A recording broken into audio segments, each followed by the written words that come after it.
pessoal, bom dia. Vamos começar aqui com a primeira palestra do dia. Como eu falei ontem, os temas são todos voltados para propósito da vida diária. E o primeiro tema que a gente vai ter com o Caio Gabriel é o verdadeiro viver. Então, aproveitem aí. Seja bem-vindo, Caio. Obrigado. Bom dia a todos. Espero que tenham tido uma noite bem quentinha. Vamos lá. Tem aqui meia hora para dar essa apresentação. Na verdade, vocês vão ver o conteúdo é meio um pouquinho pesadinho. Vai passar rápido dela. Vocês vão ver que eu já fiz texto em Porto Alegre. Tá? E eu gosto muito durante tudo de tentar reconstruir que passos isso, talvez de uma maneira um pouco diferente. Porque eu acho que tudo as coisas que podem sair do livro pela gente são até maiores do que o próprio livro. O livro serve como uma boa base para a gente, mas a gente pode ir com a nossa criatividade explorar coisas muito maiores. Então, muito do que está aqui tem conteúdo do livro, que fala do livro, que passa. Mas também tem muitas conjecturas minhas, então, interpretações minhas e meus. E é isso, dinheiro, e é para que a gente homem, grandes férias, pessoa que nova é melhor para vocês, tá? Prestem atenção, porque muita coisa aqui que é muito de valores um pouco pesados. Então, vocês estarem bem conectados para pegar o que eu quero mostrar. Então, primeira coisa, por que nós existimos? Né? E aí o livro de Dante fala que Deus e o homem precisam um do outro.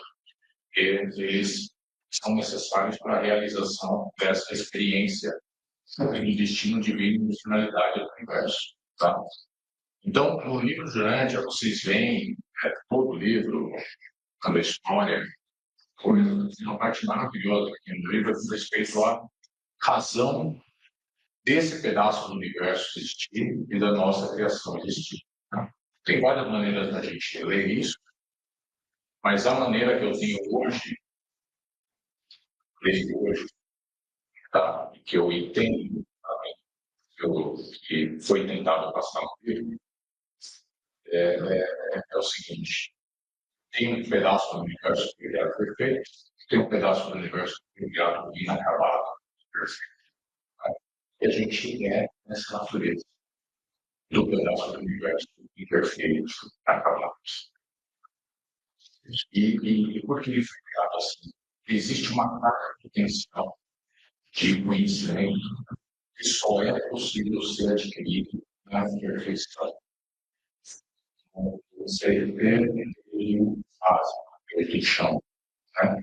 E essa carga Deus sabe que a única maneira de adquirir esse tipo de experiência é através desse imperfeito. Então, óbvio, a gente é um tipo de ser que a gente quer olhar o melhor. E quando a gente vê o imperfeito e as coisas que são geradas do imperfeito, a maldade, o egoísmo, a gente fica perplexo. E de um de repente mais valores, não fica até triste, né? Esse mundo que a gente vive é tão ruim, né? Mas pensa o seguinte: o livro de Dante fala sobre o Ser Supremo. O Ser Supremo, ele é essa porção de Deus, que é uma porção que cresce experiencialmente. O Deus existencial já existe. E aonde a gente chega na carga máxima da experiência? Tanto nosso quanto dos seus.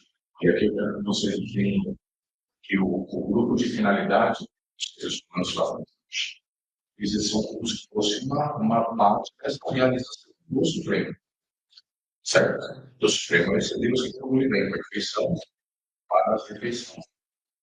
Aonde a gente conhece, onde a gente consegue a máxima capacidade de experiência desse sujeito. Eu, o mais imperfeito possível, o mais errado possível, e vencendo esse mais errado possível e chegando ao melhor, ao perfeito. Mas ao perfeito através do né? E hoje, quando eu vejo Jesus, na parte de Jesus, falando aqui, olha, eu sou, Deus é mais feliz por ovelha desgarrada. E você foi lá, e salvou do que o outro lugar que estava com ele. Eu me lembrei por isso, pela carga de experiência, onde Deus faz a maior realização dele. É justamente a pior pessoa assim, e conseguiu se salvar. Você viveu o pior que ela conseguiu sair e entender que é o melhor que tem que ser feito. Então, nós, a nossa criação, dos seres humanos, nós somos criados para viver, experienciar e crescer com essa imperfeição. Então, eu sei que, às vezes, não pode ser como a gente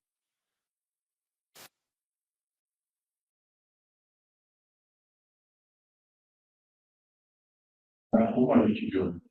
Se você é um gato e você vive dentro de um carro, tudo que você conhece é só dentro da casa. A gente tem quem já conhece, ou seja, que precisa. Então, o que a gente precisa realmente é ver fora da caixa. Você colocar esse microfone aqui no você. Espero que o pessoal não tenha perdido essa primeira parte, né? A gente precisa entender o que tem fora da caixa e viver a vida dentro da caixa, já tendo em vista o que tem fora, né? Então, o conceito da apresentação é justamente esse. O que é o verdadeiro viver? É ver a nossa vida, essa vida, da maneira do que a gente enxerga com os nossos olhos e lida todo dia? Ou entender do que a gente lida todo dia, qual é a razão disso, mas para uma vivência maior, para uma vida mais ampla. Tá? E assim o espírito do crente existe apenas com o propósito de conceber os frutos do espírito, que é amar o homem como ele próprio tem sido amado por Deus. E aqui amar o homem imperfeito, com os erros, com os equívocos, com os tropeços, com o ego, com os egos, tá? Todas essas coisas que a gente tem uma natural rejeição, elas existem com o propósito da gente vencê-las. Não é para que a gente se entregue a elas, tá? Então, tudo que a gente lida, que é normal da atitude do ser humano, rejeitar, não vou me afastar, não vou estar com essa pessoa, não gosto do estilo cara, tudo que você tem que fazer para você é lutar contra isso e falar o que eu posso fazer para sair dessa situação que é o comum, né, e conseguir transcender esse tipo de ação, tá? E isso tudo é possível porque o reino de Deus está dentro da gente. Então, se a gente souber, se a gente estiver apto e aberto, né, a gente tem todas as ferramentas dentro da gente para poder vencer, né? Então, aqui a gente vê que no universo físico podemos ver com beleza divina, no mundo intelectual é nos possível discernir a verdade eterna, mas a vontade de Deus é encontrada somente no mundo espiritual, da experiência religiosa pessoal. Então, tem que crescer, né? A nossa tarefa, eu acho que hoje eu tenho um entendimento de a coisa mais importante que você tem para fazer nessa vida. Não existe nada mais importante para fazer nessa vida do que prosperar na tua experiência religiosa pessoal, né? Em crescer, em querer adquirir conhecimentos novas interações, nada nesse mundo seja maior que isso, tá? E quando o homem busca a verdade, ele está buscando o divinamente real, porque no fim das contas a realidade suprema do universo é o Espírito de Deus, é a realidade divina. Isso daqui, que é o mundo material, ele é de certa forma irreal, em um certo âmbito irreal. Mas é difícil a gente falar que é irreal para a gente que acha isso tão real, certo? E aqui entra aquela coisa, né? O mal, que a gente lida todo dia. O mal é algo real? O mal é real? Para vocês, o mal é real? Não. Existem maneiras de ver, mas eu vou fazer uma tangência com a ciência, né? O frio existe? Na ciência, o frio não existe. O que o frio é? A ausência de calor. Ou seja, o frio não existe por si mesmo. O frio é a ausência de calor. O escuro existe? A ausência de luz. O mal existe ou o mal é a sombra que é gerada do indivíduo tampando a luz de Deus? Então, vocês podem ver que muitas coisas que a gente considera mal e que tem âmbito pessoal, ele tem um indivíduo metido no meio, né? E o mal, ele existe por si só, igual a sombra do indivíduo existe por si só. Sem o indivíduo, a sombra não existe. Sem o objeto, a sombra não existe. Então, o mal, ele, no fim das contas, ele é um indivíduo obliterando a luz. Tá? Então, a gente tem que entender que a gente acaba lidando com isso, a gente tem que lidar com isso, aprender como contornar isso, mas essas são realidades transitórias, são realidades que ocorrem agora, mas em algum momento elas vão ser dissipadas, e elas só existem para a gente adquirir certos valores. Tá? E quando a gente tem que lidar com o mal, apesar do mal parecer uma coisa extremamente real para a gente, né, como seres conhecedores do divino, a gente tem que entender que o mal, ele é uma irrealidade, tá? Em certos níveis, ele é uma irrealidade. Então, Deus está destinado a ser compreendido como sendo a realidade dos valores, a essência dos significados e a vida da verdade. E aqui é uma linha que eu tinha dado nessa apresentação aqui, e eu, sinceramente, a gente fala assim, poxa, o que é a verdade? Né? O que é a verdade? E, lógico, todas as religiões querem dizer que o que ela professa é a realidade, é a verdade, né? Mas eu, sinceramente, eu acho que nem o que está no livro de Dante, eles falam que é a verdade. Eles falam que é a verdade relativa, que é a verdade que eles podem revelar, que a gente está pronto para receber, né? A verdade nessa vida, a gente só consegue entender ela no âmbito dos valores. Dos valores. Amor é amor. E acabou, é a verdade. E vários outros valores adquiridos, eles são a verdade, verdades absolutas, tá? E é onde a gente tem mais tangência, mais compreensão do que é essas verdades divinas, é através dos valores, tá? Na nossa vida, no nosso tipo de experiência, é através dos valores. Então, onde está a verdade, né? E aqui eu tenho algumas frases que eu acabei pegando de outros pensadores por aí, porque eu fiz isso com a intenção de mostrar para vocês que esse captar a verdade ou as verdades, ela não é uma coisa só do livro de Dante, é uma coisa que várias outras linhas também têm. Então, aqui no Pisha, no Bhagavad Gita, modele-se o poder da sua vontade. Né? A paz vem de dentro de você mesmo, não procure a sua volta. Né? Poxa, quantas pessoas aqui me disseram que, olha, depois que eu li o livro de Dante, eu me tornei muito mais compreensivo, muito mais tranquilo, muito menos ansioso, né? Porque mudou as coisas à sua volta ou mudou a tua compreensão com respeito às coisas? Que seja seu caráter fazer o bem para as pessoas, momento. Seja a mudança que deseja ver no mundo, ganhe. E aquele que conquista a si próprio é melhor que aquele que conquista uma cidade. Jesus, né? Então é tarefa nossa a gente entender o mundo à nossa volta e mudar a visão que a gente tem desse mundo. E isso vai permitir que a gente viva uma vida mais plena e que a gente adquira melhor os valores da vida verdadeira que a gente precisa ter. Tá?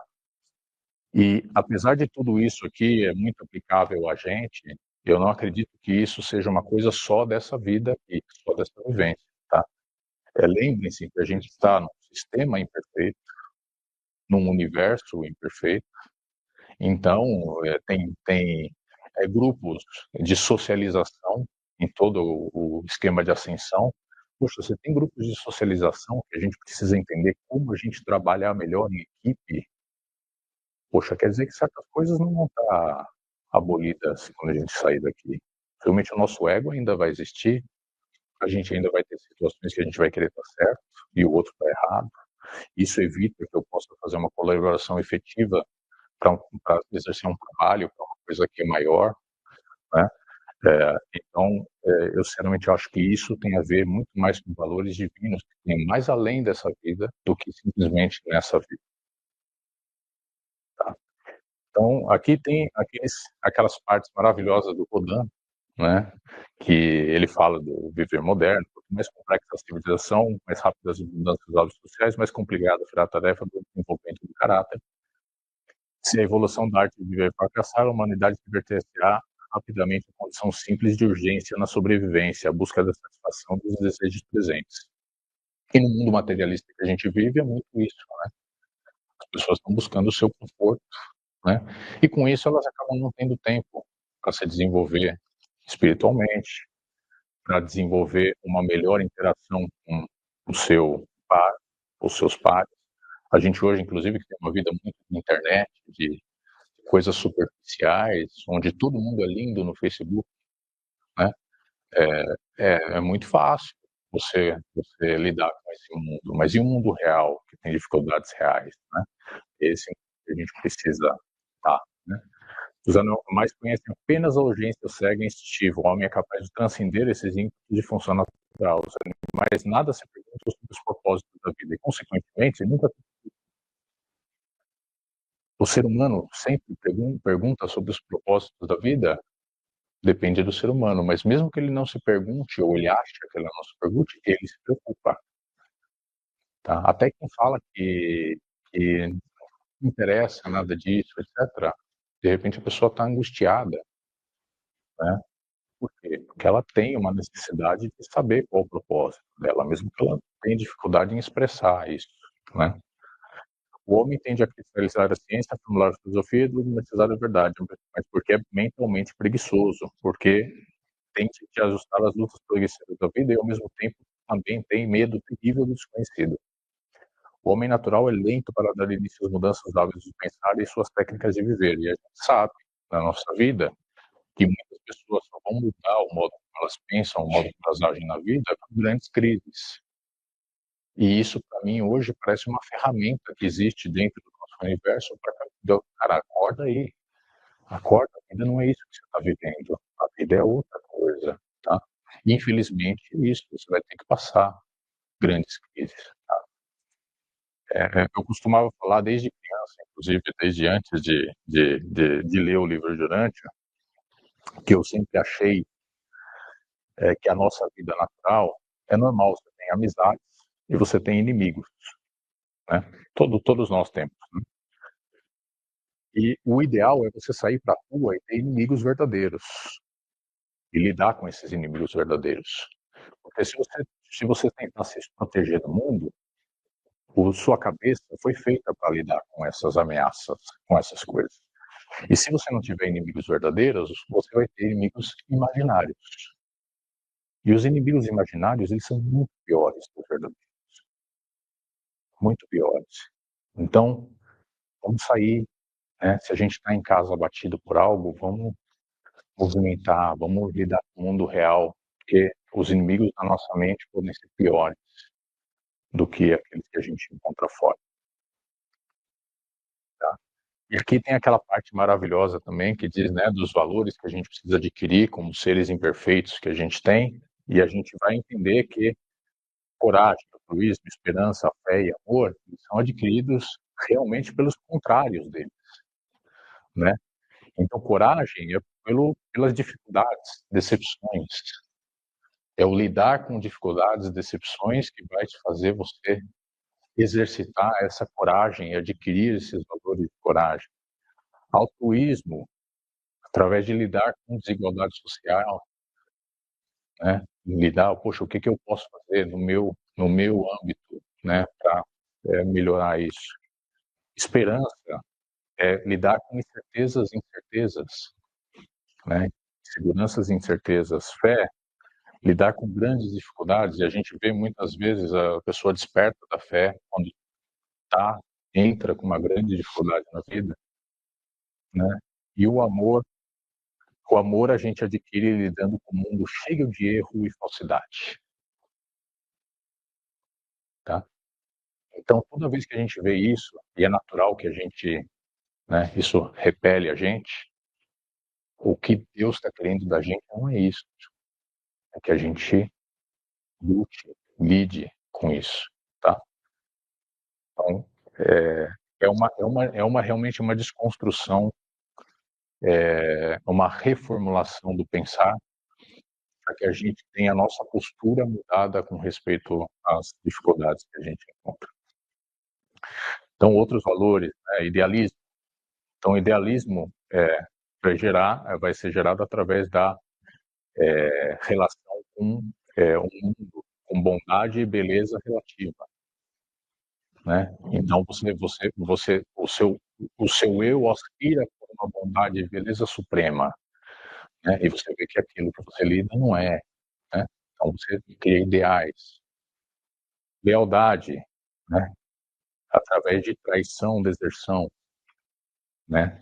A devoção ao dever, ele vem através do perigo implícito do fracasso, né? Aquilo que o Henrique falou ontem, você tem que perseverar, né? E fazer as coisas. É isso que a gente precisa fazer para gerar esses valores de lealdade. Desapego é o lidar com um ego inescapável, de reconhecimento e honras, né? Diária.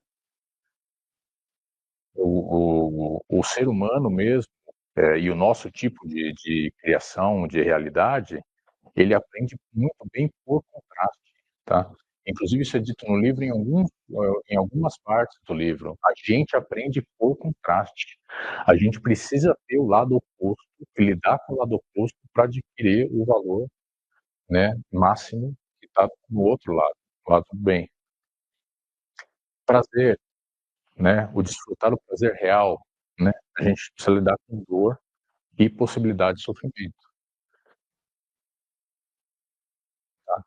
Então todas essas coisas, ou a gente se entrega a elas e a nossa vida se torna miserável, ou a gente entende por que ela está ali e a gente usa isso como uma oportunidade de crescer e melhorar, tá? E é isso que Deus quer da gente, que a gente lide, vença, cresça, tá? Então, a vida nada mais é do que uma universidade, né? Que essa universidade vai ser longa. Aqui, quiçá, é uma das partes mais intensas, mais curtas e mais intensas, inclusive, é o que é dito no livro, né? Da nossa existência. Mas é o nosso comecinho da nossa universidade, tá? Então, que a gente aprenda bem aqui. O pior que a gente pode fazer aqui é estar estático, congelado, e não aproveitar as oportunidades para crescer, né? Viver com isso nada mais é do que a arte da maestria do domínio das técnicas confiáveis para resolver problemas. Tudo que a gente mostrou aqui são problemas. Então, você pode fazer assim, olha, a vida é uma fuga ou a vida é algo que eu tenho que batalhar por cada problema que eu tenho, né? Você tem que enxergar, abrir o peito e batalhar por cada problema que você tem, batalhar com bom ânimo. Jesus falava, não, tem de bom ânimo. E é isso que a gente precisa, é nisso que a gente realiza essa capacidade do Supremo que a gente tem. Nós não podemos perceber a realidade espiritual até que a nossa experiência tenha provado. Contudo, muitas das verdades não são realmente sentidas, senão na adversidade. Tá? Então, faça aquilo que você mais teme. Ralph Waldo Emerson. Né? Você tem que buscar problema. Tá? Buscar problema. Pô, minha vida está muito tranquila, cara. Não, tem que buscar problema. Eu não estou crescendo enquanto eu não estou buscando problema para resolver. Né? A nossa vida tem que ser um buscar de problemas. Vai ter problemas que vão aparecer e você não estava esperando e você fala, puxa, né? E o nosso normal é falar, nossa, que maldição, né? Ou você pode falar, nossa, que bênção, né? E lidar com ele da melhor forma possível, né? Tem uma outra parte do livro que fala, olha, reza a Deus. Deus não promete resolver os problemas para você, mas ele promete estar contigo em cada um dos problemas, né? As dificuldades podem desafiar a mediocridade e derrotar os temerosos, mas elas apenas estimulam os verdadeiros filhos dos Altíssimos, porque eles veem que aquilo é uma oportunidade para adquirir algo, crescer de um nível que eles não conseguiriam sem aquela oportunidade. Né? Os fracos condensem resoluções, os fortes agem. A vida não é senão um dia de trabalho. Faça o bem, o ato é nosso e as consequências são de Deus.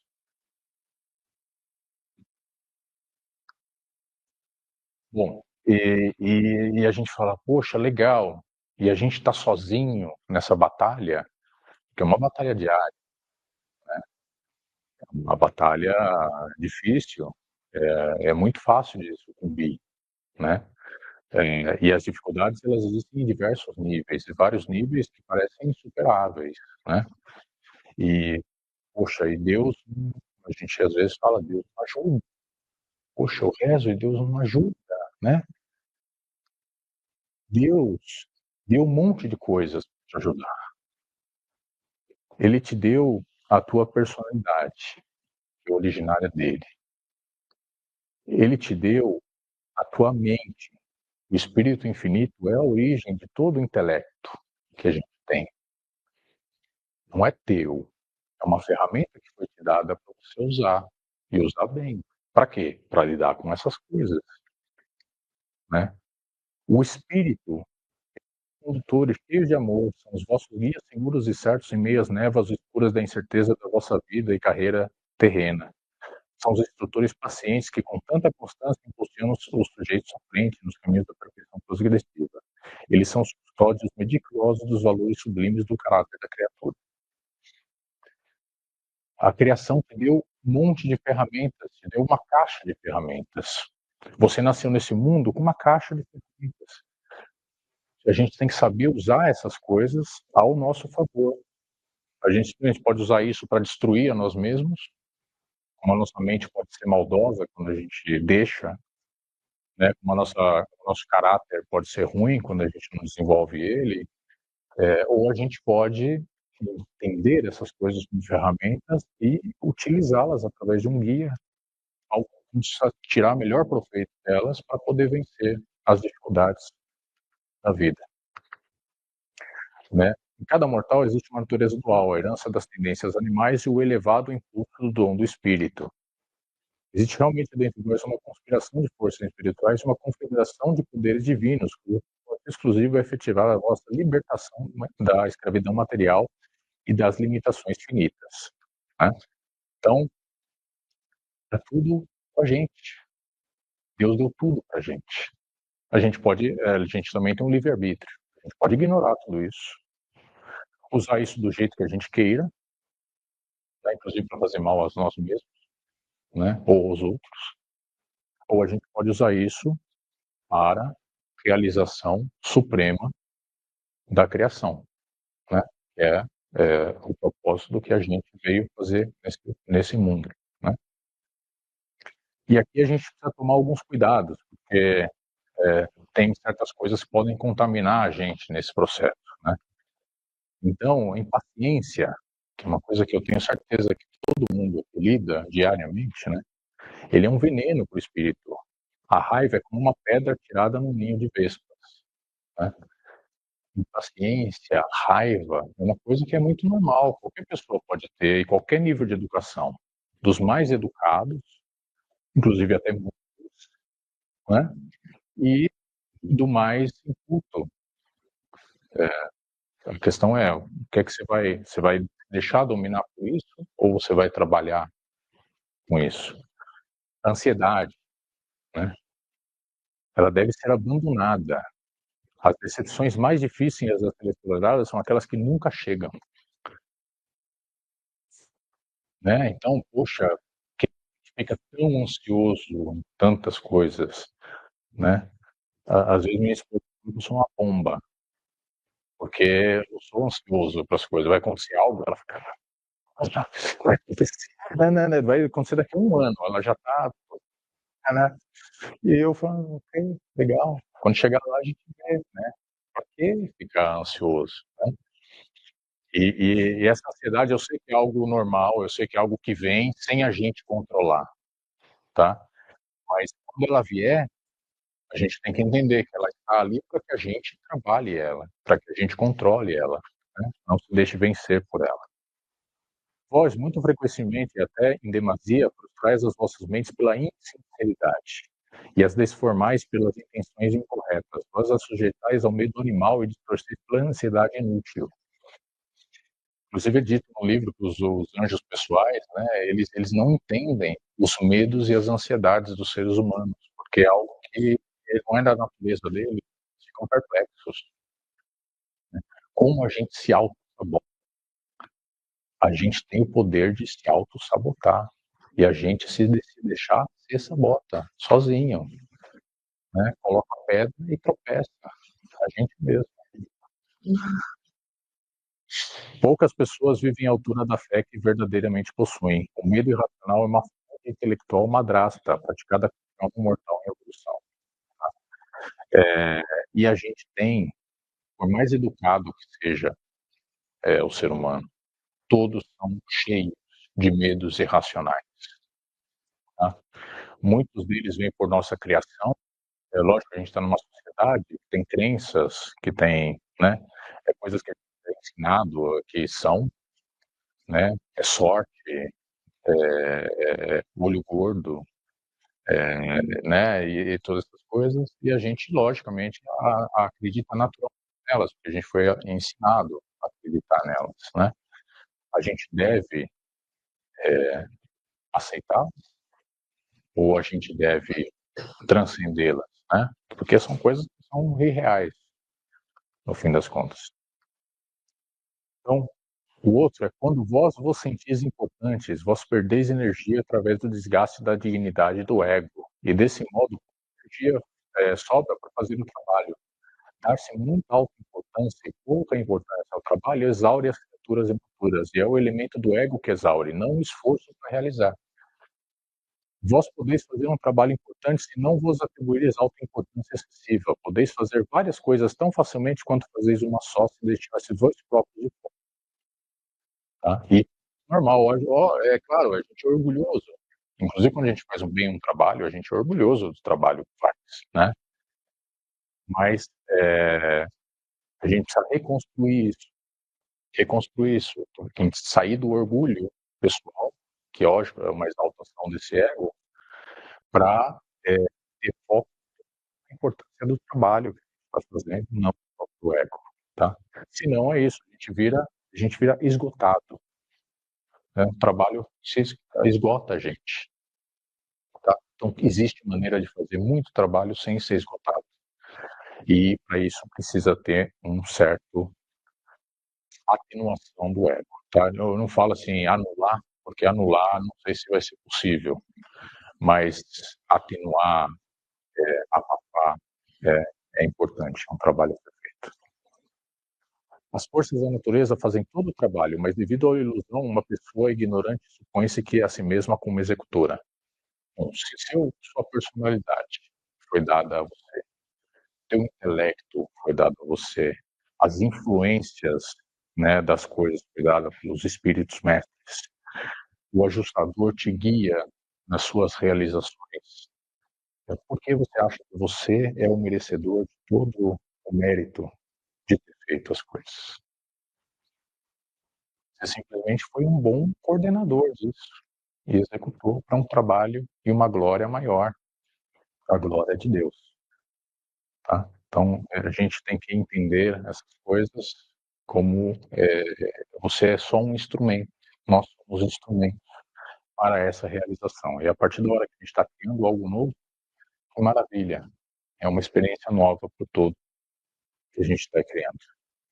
Então aqui tem aquele episódio, eu acho que um dos mais que ilustra isso, é quando Jesus encontra lá o menino que estava deprimido, e aí ele quer bater um papo com ele, pergunta o caminho, né, para chegar a uma cidade, né? E aí depois que Jesus ia se despedir, ele volta e fala, olha, você me pediu algo? Ele, não, eu não te pedi, né? E aí ele conversa com esse jovem e ele diz várias coisas aí, mas eu não vou ler tudo, mas Jesus fala várias dessas coisas para ele, olha, você está sendo retardado por pequenos inimigos e muitos obstáculos, mas as coisas grandes e as coisas reais desse mundo estão ao teu lado. Uma questão da gente enxergar isso. Está claro e inútil que fique aqui sentado às montanhas lamentando-se por infortúnios reais ou imaginários. Tu estás tentando fugir do teu ego infinito. Mas isso não pode ser feito. Tu e os problemas da vida são reais. Não podes escapar enquanto viveres. No entanto, pensa outra vez, tua mente é clara e paz. É uma das ferramentas que foi dada para gente, né? Teu corpo é robusto, totalmente inteligente a dirigi-lo. Põe somente para trabalhar para resolver os problemas do corpo. Ensine seu intelecto a trabalhar para ti. Recusa-se a ser dominado por mais tempo pelo medo e pelo irracional que não pensa. Atualmente deveria ser a tua aliada na solução dos problemas da vida, em vez de seres como tu, que tem sido um escravo objeto do medo, servo fiel da depressão e da derrota. Né? Os mais valiosos de tudo, porém, é o seu potencial de êxito real, que é o espírito que vive dentro de ti, para te estimular e inspirar a tua mente a controlar a si mesmo e ativar o teu corpo. Basta que tu a liberes dos males do medo, capacitando assim a sua natureza espiritual a conquistar a tua libertação dos males da inação, por meio do poder da presença da fé viva. Então, imediatamente, essa fé vencerá o medo dos homens pela presença premente de um novo e todo dominante amor pelos teus semelhantes, e logo irá preencher a tua alma até o extravasamento mediante a consciência de que nasceu o teu coração, que és um filho de Deus. Então, isso é do livro de Urante, exatamente. Esse daqui, infelizmente, é uma das passagens que eu não coloquei o trecho, tá? Mas isso está no livro de Urante, a gente pode depois diferenciar o trecho, é isso que o pessoal tiver no livro. Fortunato. Então, para a gente vencer esses medos que a gente tem, né? A paz vem de dentro de você mesmo, não a sua volta. Né? Deus está conosco e por isso não temos medo nos nossos corações. Se alguma virtude há em mim, é a manifestação do céu que reside em mim. Mas esse céu dentro de mim muitas vezes exige muito duramente da minha fé. Se Deus está comigo, eu determinei não ter nenhuma dúvida no meu coração. Tá? Então, toda vez que a gente se depara com dificuldades, a gente tem que resgatar essa convicção sublime. Bom? 130, tópico 6. Aquele trecho. Obrigado, Nemes. Então vamos lá, o que é a verdadeira ação, o amor?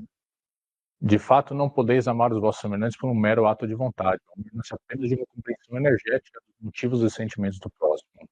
Não é tão importante amar a todos os homens hoje, quanto mais importante que aprendas a amar a cada dia amar um ser humano a mais. Se a cada dia alcançastes a compreensão de mais um dos vossos irmãos, e se esse for o limite da vossa capacidade, então certamente estareis socializando e verdadeiramente espiritualizando sua personalidade. O amor é contagiante, quando a devoção humana é inteligenciada, o amor é mais cativante que o ódio. Todavia, apenas o amor genuíno e não egoísta é verdadeiramente contagioso. E se cada mortal pudesse apenas tornar-se o foco de uma versão dinâmica um tal vírus benigno do amor penetraria logo na corrente da emoção sentimental da humanidade, por uma extensão tal que toda a civilização seria abraçada pelo amor, e isso seria a realização da irmandade dos homens, que é o que Jesus quis fazer, né? Mas depois que Jesus foi, os apóstolos se meteram em brigas, se meteram em interpretações diferentes da verdade, se meteram em interpretações utilizando o conhecimento antigo e homogeneizando esse conhecimento antigo com outros, né? E aquela parte que era o serviço, alguns lidaram até um certo ponto, alguns com mais fé, né? Muitos outros resolveram fazer uma igreja, né? E na igreja, às vezes, sim, a gente tem o amor verdadeiro ali sendo expresso, mas também é um lugar onde pode ter muitos outros interesses, né, misturados, tá? Compreensão. E aqui tem uma parte do livro de Dante, eu não vou ler isso daqui, mas simplesmente aquele quadro que ele fala, olha, tem um cara numa caverna, você imagina a foto desse uma pessoa, né, assim, raivosa, com ódio, né, e fazendo assim, pronto para atacar, né? Se você olhar só essa figura, você vai ver o pior que tem no ser humano ali, né? O pior das características animais do ser humano. No segundo momento, essa figura vai para trás e você vê esse mesmo, mas atrás dele, na frente dele está um tigre e atrás está a família dele, os filhos e a esposa. E ele atacando o tigre, né? E agora, aquele julgamento que você teve inicial daquele homem é o mesmo. Aí a mesma ação agora ele mostra o que de melhor tem no ser humano, né? E o que mudou simplesmente a tua compreensão das razões daquele ser humano. Então, a gente é muito lento e a gente é muito preguiçoso para poder entender as razões das pessoas terem certas atitudes. Mas se a gente for um pouco mais paciente para entender os motivos reais de uma ação, a gente entender as motivações, a gente muitas vezes vai entender e vai poder trabalhar de modo mais eficiente a corrigir talvez um desentendimento que a gente tenha, uma percepção errada de alguém, né? Mas isso é um exercício que dá trabalho. Né? A gente está disposto a fazer esse trabalho, tá? Então é uma coisa para a gente pensar, né? Então, como a gente influencia de modo eficaz, né, no semelhante? Não corra atrás das borboletas, plante uma flor em seu jardim, todas as borboletas virão até ela. Walter Elders. Então, é o que Jesus mesmo falou, né? Se vós, por uma coordenação com a verdade, aprenderes a dar o exemplo das nossas vidas, dessa magnífica integridade e retidão dos vossos semelhantes humanos, então conseguirão para poder obter o que vós adquiriste desse modo. A medida pela qual os buscadores da verdade são atraídos para vós representa a medida do vosso dom da verdade, da vossa retidão. Tá? Então, primeiro, né, a gente estava conversando hoje, o negócio de colocar a máscara no avião, né? Primeiro coloque a máscara em você, depois nos outros, né? A gente quer muitas vezes corrigir o que está errado no outro, sem ver o que a gente está errando primeiro, né? Trabalhe o seu primeiro, se torne uma pessoa melhor, e aí você vai ter melhor condição de trabalhar os outros. Jesus falava isso pro pessoal do Sinédrio, né? Eles querem tirar a trave dos olhos dos outros, mas tire a trave do seu olho primeiro e aí vai conseguir de modo mais eficiente tirar a trave dos olhos dos outros. Então, qual a nossa missão? Trate as pessoas da forma como elas devem ser e ajude-as da forma como elas são capazes de ser. Good. Se conhecemos a Deus, o vosso trabalho real na Terra é viver de modo tal que permita o Pai revelar-se nas nossas vidas, a fim de que assim todas as pessoas que buscam a Deus vejam o Pai e peçam a vossa ajuda para melhor conhecerem sobre Deus, que dessa maneira se expressa nas nossas vidas. Tá? Então, é uma reforma de nós mesmos, Essa é a tarefa primordial que a gente tem. Não é só nessa vida, é uma coisa possivelmente que vai levar algumas vidas para a gente fazer, mas se é por contraste que a gente melhor aprende, aonde na nossa vida inteira a gente vai ter o maior nível de contraste? Aqui. Então, toda oportunidade do mundo está sendo dada a nós para que a gente lute para adquirir e crescer esses valores. Obrigado.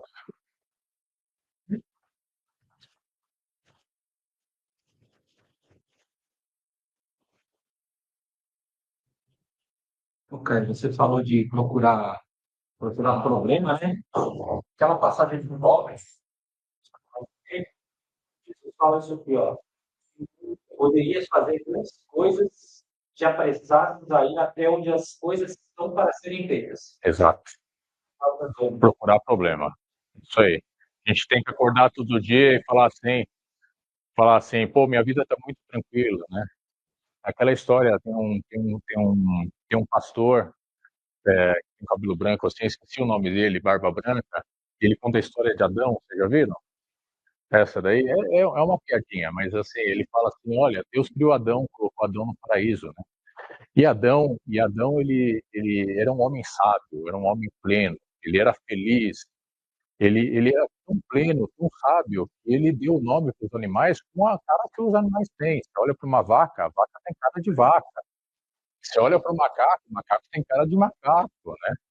E tudo. E Adão estava lindo, maravilhoso, pleno. Deus um dia olhou para Adão e falou assim: Adão, Adão, Adão, você está muito feliz, Adão. Eu vou te dar um problema, Adão. E aí ele criou Eva.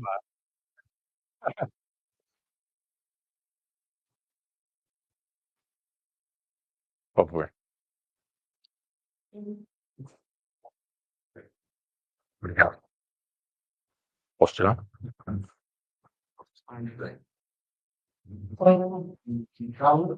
Tem perguntas?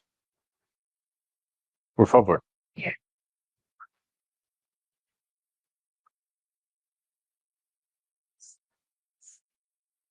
Mais ou menos, né? Eu vejo frustração no início, a gente sabe, porque nós somos maiores, nós estamos aprendendo a lidar com isso. É,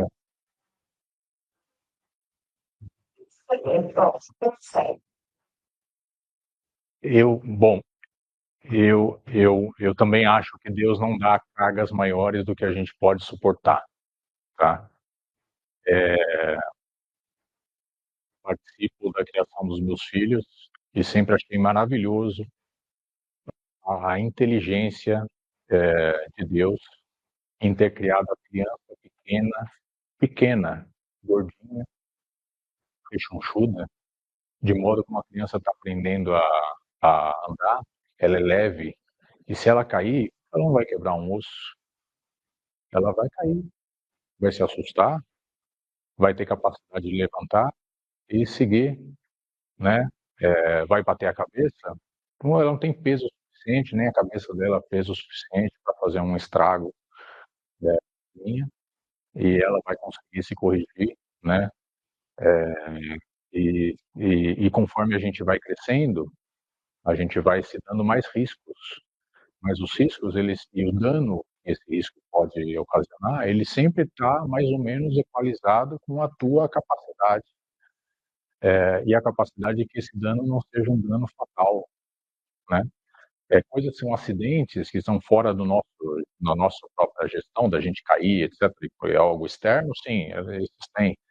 Mas as coisas que são da gente mesmo, você pode ver, elas estão sempre equalizadas na capacidade do que a gente pode aguentar, tá?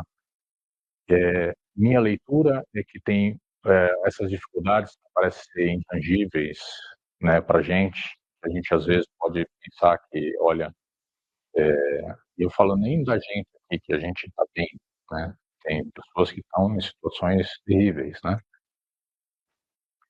Mas depende da gente. A capacidade para a gente levantar está com a gente. né? E depende. Agora, esse trabalho, às vezes, o próprio indivíduo pode fazer, e às vezes, por um desconhecimento, ele está incapacitado de se ajudar a si mesmo, né? E Deus ajuda, sim. Quando você reza a Deus, Deus ajuda. Só que Deus ajuda de maneira diferente. Deus é um ser que está, sim, ele está em tudo, está em todos, ótimo. Mas Deus tem mãos? Onde estão as mãos de Deus? As mãos de Deus estão aqui. As mãos de Deus não estão magicamente em algum lugar, elas estão aqui. Então, a Irmandade dos Homens, ele é essa outra ajuda, que é a ajuda daqui, que a gente tem para ajudar, de repente, aquele indivíduo que está numa situação que não consegue se autoajudar. Ele precisa de alguma outra ajuda. Óbvio que, às vezes, é muito frustrante. Tem situações que tem entidades que tentam ajudar pessoas, etc., e lidam com frustrações. A gente estava conversando disso ontem, né? E essas dificuldades, elas nada mais são do que talvez um pedido para que você repense o modo como você está fazendo a coisa e tente fazer de outra maneira, né? Um exercício que eu tenho que fazer também desde de criança se está difícil você pensar uma solução de um problema de um certo modo, né? A gente, infelizmente, a gente acaba criando um certo corredor de modos de resolver coisas. E a gente acha que a solução sempre vai estar no andar nesse corredor que a gente já construiu, né? E às vezes não vai, não vai, não vai. E eu sempre pensei para mim assim, quando você chega em situações assim, desconstrói, demole esse corredor e tenta construir um caminho novo, do zero, como se fosse começar do zero. É uma coisa diferente. Desconstrói e reconstrói. Reconstrói diferente, reconstrói de outra maneira. Se um pensamento está difícil, desconstrói esse pensamento, reconstrói de outra maneira. E a hora que a gente reconstrói de outra maneira, a solução surge, né? Eu sinceramente acho que essas coisas estão para que a gente enfrente-as, lide com elas. As capacidades foram dadas para a gente fazer, e de repente para os nossos irmãos que não estão em capacidade de fazer, as mãos de Deus estão aqui. Tudo foi dado para a gente. Não acredito que nada foi dado que seja intransponível. As coisas só são intransponíveis quando a nossa mente permite que elas sejam intransponíveis. Aí não tem. Quando a nossa mente quer jogar a gente para baixo e a gente se permite, aí não tem o que possa ser feito, tá? Assim, nós somos crianças. Tem aquela história, né? Filhos pequenos, problemas pequenos. Filhos grandes, problemas vão aumentando. Eu sinceramente acho que a partir desse mundo, ser o mundo que dá mais chances, né, de a gente experienciar, né, as imperfeições e ter essa carga de aquisição, né, de valores, eu duvido que daqui a 3, 4, 5, 10, 20, 30, 50 vidas que a gente vai ter em outros lugares, a gente vai ter problemas menores para lidar. Os problemas vão mudar de natureza, talvez, mas duvido que eles vão ser menores. Se a gente tem que se perfeccionar, e esse perfeccionamento vão durar talvez bilhões de anos, poxa, imagine lá na frente que tipo de problemas a gente vai estar lidando. Tá? Eu duvido que eles sejam menores do que os daqui, principalmente eles vão ser muito maiores, só de natureza diferente.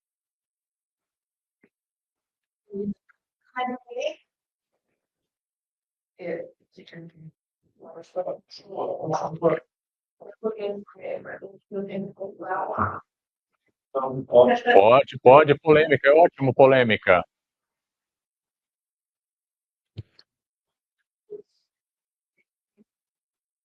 São diferentes sobre o mal. O mal ele é real, consciência. Nossa, gente. E aí, quando Jesus, quando ele fala sobre o rapaz que está dentro, Então, as nos dizem, e os problemas da vida São reais. nós sentimos, estamos, acho que esse dom, perfeição, essa experiência que nós temos que fazer, nos evoluir. Eu creio que para nós é o que não existe mal, tanto que não vai realmente sempre, né, esse mal, para nós, eu acho que é legal. É que eu diferencio o problema do mal. Eu não acho que o problema é o mal. Lógico, a gente pode equalizar as duas coisas, mas eu acho que o problema, ele é problema. E o problema, ele pode ser mal, dependendo da maneira como você lida e vê ele. Ele pode ser o mal. Lógico que ninguém tem uma vida cheia de problemas, certo? Ele pode ser o mal. E ele pode ser uma oportunidade de ver. Olha, é um exercício que a gente precisa fazer pra gente, mas sempre que acontece algo errado na nossa vida, ruim na nossa vida, né? O natural da gente, na nossa criação, é achar que isso é mal, que é ruim, que foi feito, alguém é culpado por isso ruim. Obviamente que isso também vai variar da nossa criação, né? Como Judas, por exemplo, foi criado com uma vida muito fácil, foi acostumado a que tudo de mal que a ele, alguém era culpado, né? Mas a questão é você talvez reflexionar e pensar o que Deus está querendo me dizer, o que Deus está querendo que eu aprenda. E se a gente baixar a cabeça, ser humilde o suficiente para entender que aquele problema ele não foi feito para fazer a gente sucumbir, ele foi feito para dar uma oportunidade de aprender algo de alguém, algo novo, e que essa oportunidade elas são para gerar valores eternos. Pronto, você ressignificou o problema. Os problemas são reais. Agora, a questão é o significado que dá para eles e o modo como você vê. Realmente, você pode enxergá-lo como mal. Mas mal, eu acho que é aquelas coisas que você está um pouco refém e não importa o quê. Como, por exemplo, Jesus, quando foi crucificado, o que fizeram a ele foi mal, com certeza. Desde de quem armou para ele, os que executaram acabaram executando, foram meros executores, mas quem armou, quem mentiu, Jesus foi a primeira vítima de fake news, né? Uma das, porque no julgamento lá falavam que ele falava para não pagar imposto para César. Ele nunca falou isso. E aquilo é o mal. É o mal, o que foi o resultado desse mal, né? E foi um problema. Tem alguns que o problema, o mal às vezes assim, ele se torna um problema intransponível. Mas mesmo ali, você pode ver que a crucificação de Jesus foi um exemplo de alguém pleno que conhece o amor de Deus, conhece a experiência humana e que o amor transcende ao julgamento errado. Né? Foi o exemplo, acabou sendo o supremo exemplo de um valor que não tem fim, um valor eterno. Né? Então, mal, sim, ele é uma sombra. Se a gente usar ele, de novo, é minha conjectura, não estou pedindo para vocês acreditarem do jeito que eu acredito, mas acho que se a gente aprender o que a gente pode tirar de valor dele, é o que Deus quer da gente. Tenta aprender com isso e tenta tirar algum valor disso. Algum valor. Cada pessoa vai tirar valores diferentes, experiências diferentes, ou até de experiências iguais.